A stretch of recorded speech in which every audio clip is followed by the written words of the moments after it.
In these trying times, it can be difficult to find your path.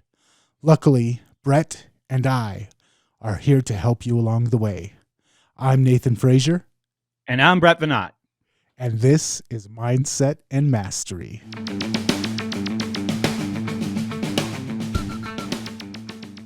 I can never get the title of the book right. The 7 Lost Secrets of Success. There we go.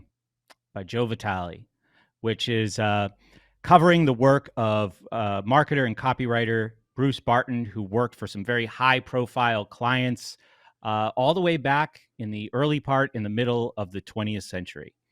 So we're on to the 4th secret today, which in the book, Vitale labels it as dare them to travel an upward path. I really like this one. I do too, both as a marketer and as somebody who's really into self-development. This was one of the few chapters that was not difficult to pull out the nuggets. Some of these chapters, they're just blatantly about advertising, and so finding the life lessons in them is a little bit like mining for gold in a bunch of turd.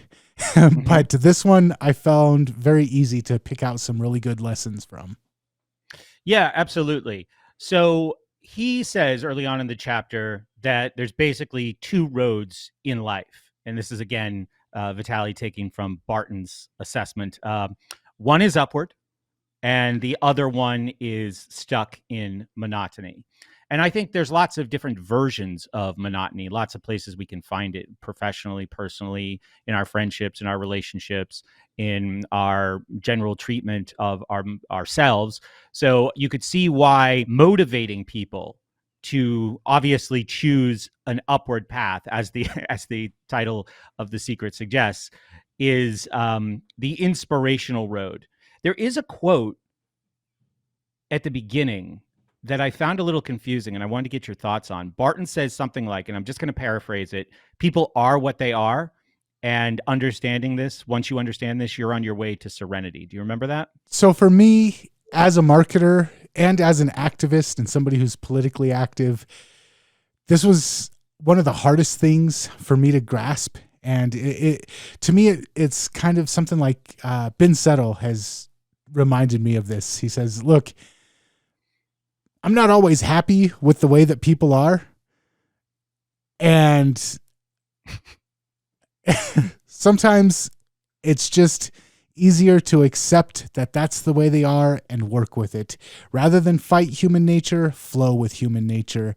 And I think that there's a lot of truth to that, but I think that there's also a little bit of maybe kung fu or aikido where we can take that energy and redirect it. And I think that that's kind of what Bruce Barton or Joe Vitale is trying to get across in this particular chapter of the book is work with the way people are, but understand that you can redirect that energy. Okay, or in another formulation of that, accept where people are and meet them there.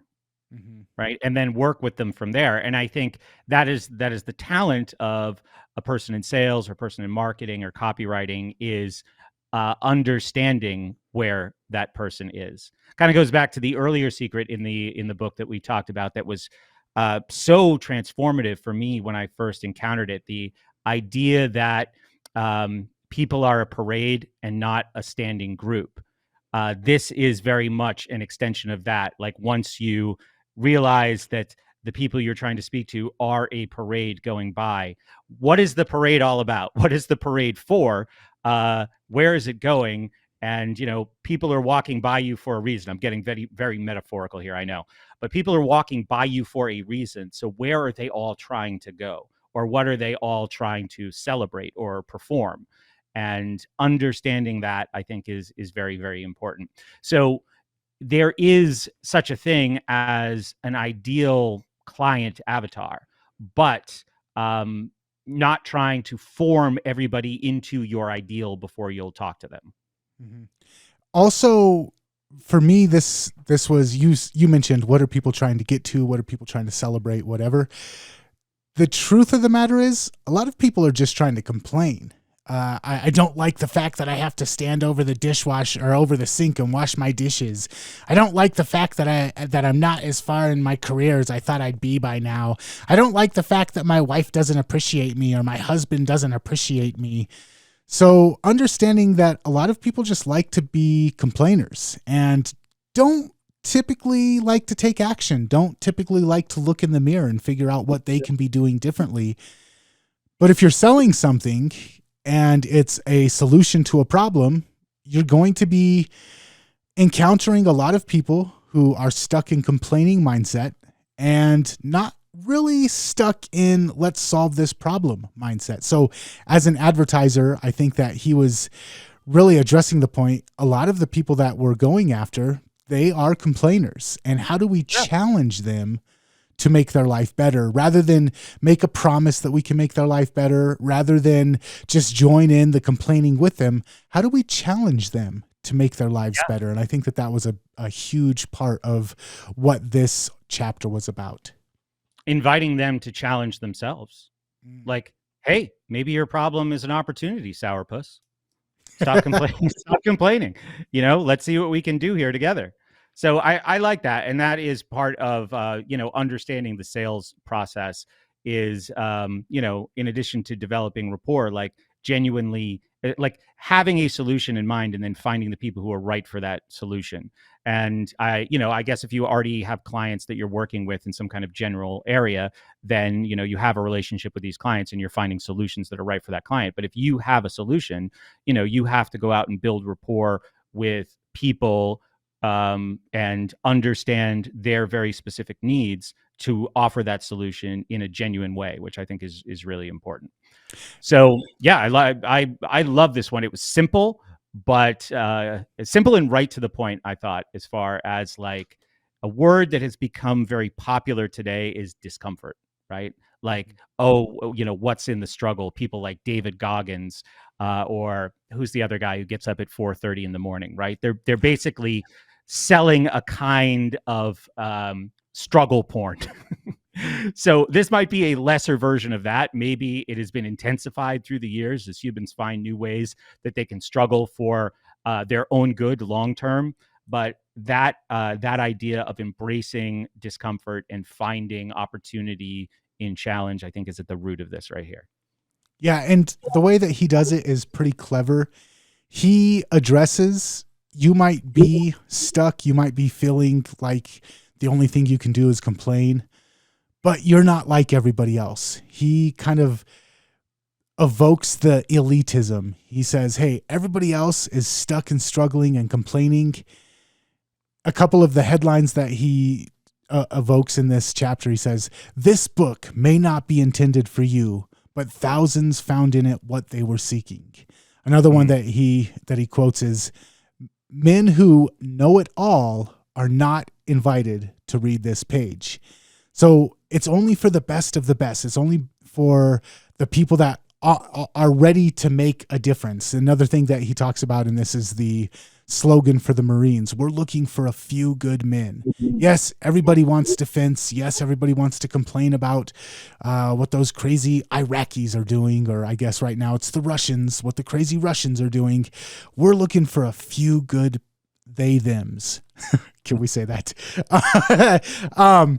But the appeal to elitism, the appeal to selectivism, and you were talking about siphoning out or filtering out your ideal client avatars. This is all about, yes, life is hard. Yes, this problem is difficult. Yes, millions of people are dealing with it, and most of them are just complaining about it.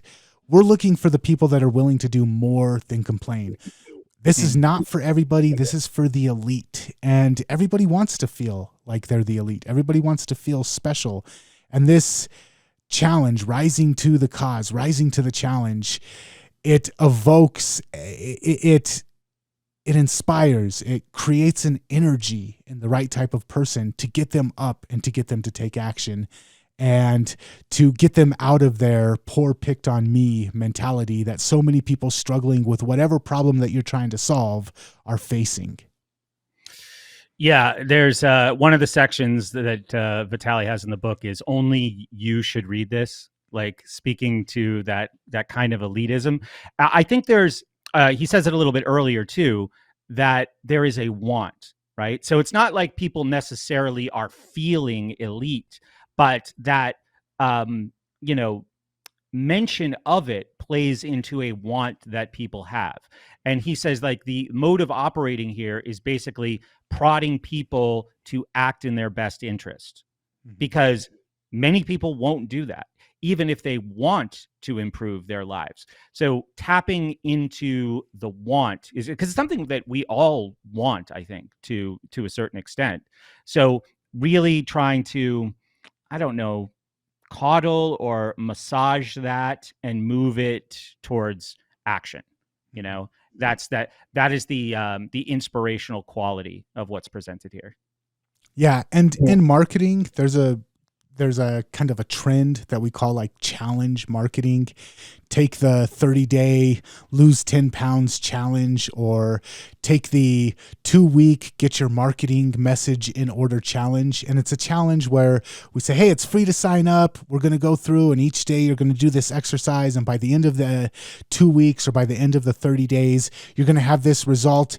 And that's going to filter out the certain people that, or filter in the certain people that are willing to, instead of just complaining about being 30 pounds overweight, or instead of complaining about, I don't have a clear marketing message, it's for the ones that raise their hands and say, you know what, I want to get my weight under control. I want to get my marketing message clear and refined. And so we walk them through this 30-day challenge or 2-week challenge, and we get them to take at least the first couple of steps along the way. And then the ones that do, they want to keep going. They've got that momentum. They're like, oh, this was easy. This was a lot easier than I thought it would be. I've taken the first couple of steps. I can continue along on this path. Having people rise to a challenge, having people selecting them out and saying, hey, you can do this, even though you're dealing with this problem, even though life feels like it's too much for you to deal with right now, this problem seems like it's too much for you to deal with, we can help you get started, and we're going to help you take those first couple of steps. And then people take those first couple of steps and they realize, wow, that was not nearly as hard as I thought it was. Then they're invested. They've got that sunk cost fallacy going on, and then they want to continue down the path with you. And that's when you make your pitch to help them go the other 80% of the way. It's a really good way to get people, like I said earlier, it selects out the people who you don't want to be working with anyways. And the people who raise their hand and say, yes, I'm willing to do this. Yes, I'm willing to take this challenge. Yes, I'm willing to rise above. It helps them get inspiration. It helps them be shown that you have a solution for them. And it's a great way to market. So, appealing to, yes, we get it's hard, we get that it's hard, but there are a few people who are willing to rise to the challenge. Are you one of those people? Man, the people that raise their hands, they've already self-selected to be the perfect people to sell whatever your solution is. And it's just so powerful. I love this idea so much. And, human beings have a need for connection, right? To go back to like our tribal impulses.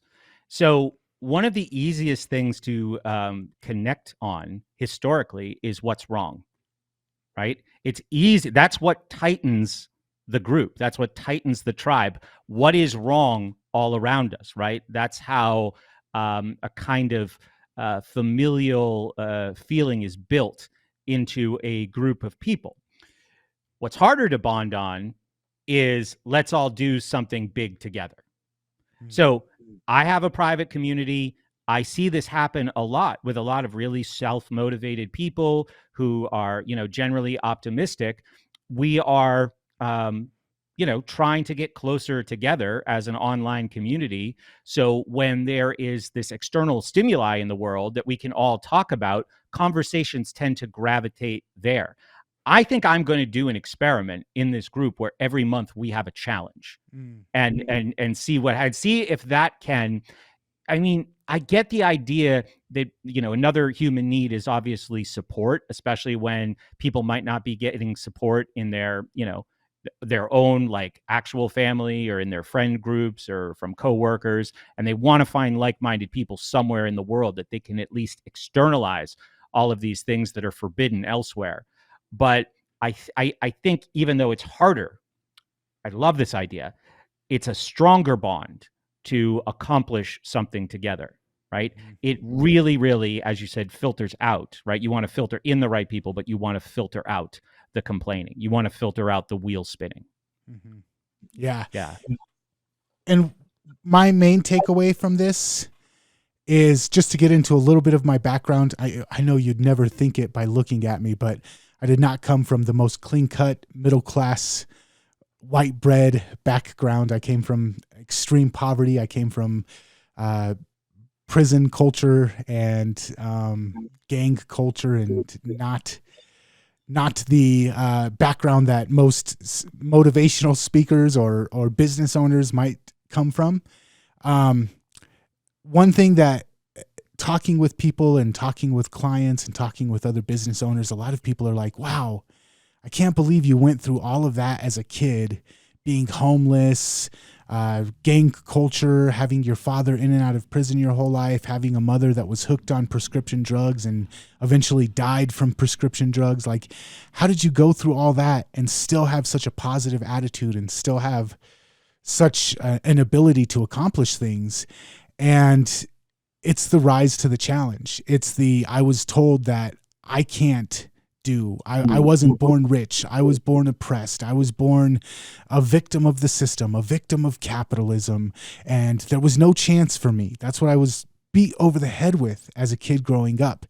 And somebody told me, I don't remember where I first heard this, but somebody told me one time, strong swords aren't forged in beds of feathers. And I was just like, holy crap. It takes being raked through the coals sometimes to get the strength of a strong sword. And for me, that rising to the challenge, that realizing that your curses can be blessings, your failures can be lessons, your struggles can be strength builders. That's what I really took away from this particular chapter, at least for a self-development point of view, that instead of complaining, instead of looking at everything that's wrong in the world, look at it as something that can teach you something. Look at it as something that can help strengthen you, that can give you an advantage, because that's really all about perspective. You can look at something and you can say, oh, there's a roadblock, I might as well just go back home. Or you can say, oh, there's a roadblock, here's a chance to explore another part of the city that I maybe haven't been down before. So it's all perspective, and having the mentality of, this isn't a reason to give up. This is a challenge. This is an opportunity to forge myself into a stronger person, is great for advertising, but it's also just a very empowering way to go through life. Absolutely. Yeah, I think that's the big takeaway in this chapter, and that was really well said. It's a very early take on that idea.